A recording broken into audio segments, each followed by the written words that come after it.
Welcome to day 13 of 100 days of automation. Today we are going to build an automation to extract Bubble forum data and send it to Notion. Let's see how it works. I'll go to Bubble forum.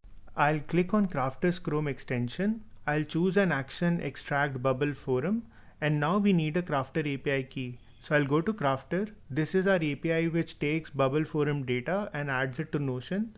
So I'll click on publish. I'll copy my API key. I'll come back to Bubble forum.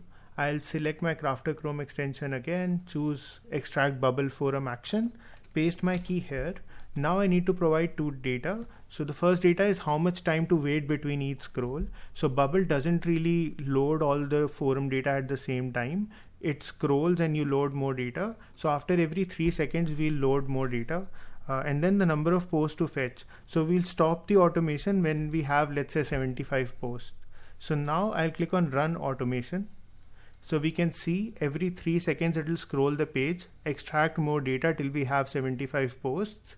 And once we have that, we'll start posting this data to our API in Craftar and we'll start creating Notion pages. So I can go to my Notion and see what we get.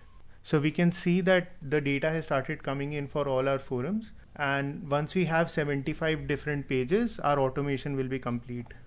Now that we have all the data in Notion, I can click on filter. I can filter by, let's say, name, and inside name I can search for API. So I can see there are 3 different forum pages with API link. I can click here and go to that specific page, and here I could provide some answer or help. Then I can go back to my Notion, and instead of searching for API and by name, I can delete this filter and I can add a new filter to search by category. So I could search for need help.